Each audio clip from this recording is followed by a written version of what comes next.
Freelancing নিয়ে ভাবছেন কিভাবে শুরু করবেন, বিশেষ করে যদি আগের কোনো অভিজ্ঞতায় না থাকে? কোনো চিন্তা নেই। এই আলোচনায় আমরা একদম শুরু থেকে মানে শূন্য থেকে পুরো রাস্তাটা দেখব। চলুন শুরু করা যাক। তো সবার আগে যে প্রশ্নটা মাথায় আসে তাই না, যে অনলাইনে ইনকাম করতে তো চাই, কিন্তু প্রথম স্টেপটা কি হবে, কোথা থেকে শুরু করব? ওয়েল, এই পুরো আলোচনা জুড়ে আমরা ঠিক এই প্রশ্নটারই একটা সহজ আর পরিষ্কার উত্তর খোঁজার চেষ্টা করব। আচ্ছা, তাহলে দেখে নেওয়া যাক আজকে আমরা কি কি বিষয় নিয়ে কথা বলবো। প্রথমে বুঝব ফ্রিল্যান্সিং জিনিসটা আসলে কি, তারপর দেখব কোন স্কিল দিয়ে সহজে শুরু করা যায়। এরপর প্রোফাইল বানানো আর বিভিন্ন প্ল্যাটফর্ম নিয়ে জানব। আর হ্যাঁ, প্রথম কাজটা কিভাবে পাওয়া যায় তার কিছু কৌশলও থাকবে। শেষে থাকছে সফল হওয়ার জন্য কিছু জরুরি পরামর্শ। চলুন তাহলে একদম প্রথম ধাপে চলে যাই। ফ্রিল্যান্সিং শব্দটা তো আমরা অনেক শুনি, কিন্তু এটা আসলে কি? খুব সহজ করে বললে এটা হচ্ছে নিজের বস হওয়ার জার্নির প্রথম স্টেপ। ফ্রিল্যান্সিংয়ের আসল ব্যাপারটা কিন্তু খুবই সিম্পল। ভাবুন তো, অনলাইনে ক্লায়েন্টের জন্য কাজ করে সরাসরি টাকা ইনকাম করার একটা উপায়। আর সবচেয়ে মজার ব্যাপার কি জানেন? এখানে আপনি আপনার বস, মানে কোনো ধরাবাঁধা অফিস টাইম নেই, কোনো বসের চাপ নেই। একটা সাধারণ চাকরি আর ফ্রিল্যান্সিংয়ের মধ্যে মূল পার্থক্যটা কি? দেখুন, চাকরিতে একজন বস থাকেন, একটা ফিক্সড শিডিউল থাকে। কিন্তু ফ্রিল্যান্সিংয়ে বসও আপনি, আবার কখন কাজ করবেন সেই সময়টাও ঠিক করবেন আপনি, মানে পুরো স্বাধীনতা। এইটাই হচ্ছে আসল খেলা।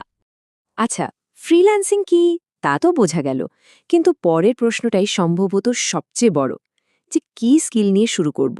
আমার তো কোনো অভিজ্ঞতাই নেই। এই চিন্তাটা কিন্তু অনেকেরই। চলুন দেখি অভিজ্ঞতা ছাড়াও কিভাবে শুরু করা যায়। একটা দারুণ ব্যাপার হলো, শুরু করার জন্য কিন্তু রকেট সায়েন্টিস্ট হতে হবে না।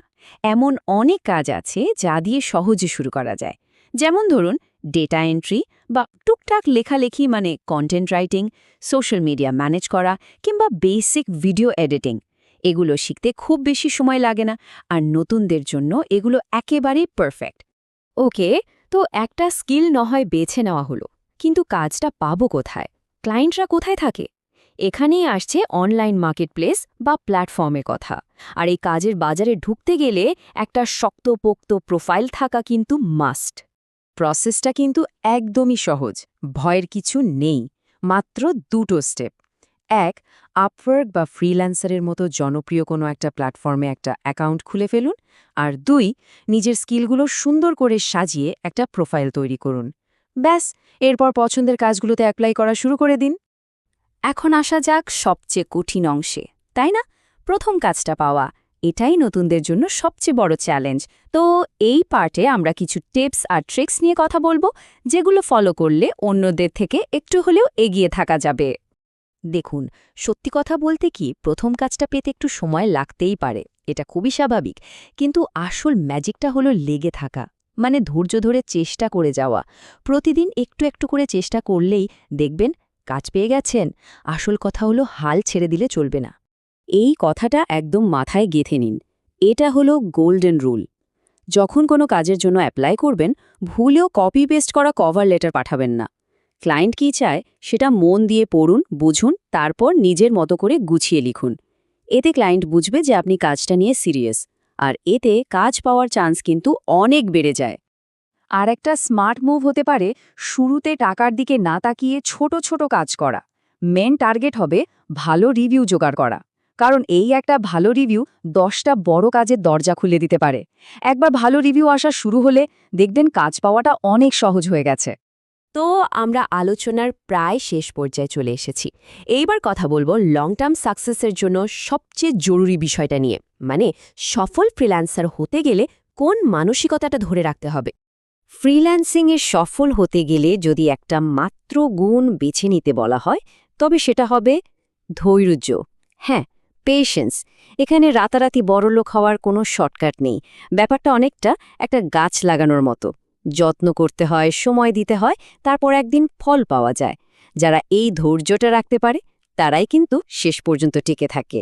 তাহলে পুরো আলোচনার সারমর্ম কি দাঁড়ালো? ফ্রিল্যান্সিং কোনো লটারি না যে একদিনেই জীবন বদলে যাবে, কিন্তু একবার যদি এখানে নিজেকে প্রতিষ্ঠা করে ফেলা যায় তাহলে এটা সত্যি সত্যি লাইফ চেঞ্জিং হতে পারে। শুধু মনে রাখতে হবে এটা একটা ম্যারাথন দৌড়, 100 মিটার স্প্রিন্ট নয়। শেষ করার আগে একটাই প্রশ্ন রেখে যেতে চাই, এই পথটা কি আপনার জীবনও বদলে দেওয়ার ক্ষমতা রাখে? এর উত্তর কিন্তু আমি বা অন্য কেউ দিতে পারবে না। উত্তরটা লুকিয়ে আছে আপনার নিজের চেষ্টা আর ধৈর্যের মধ্যে। একটু ভেবে দেখবেন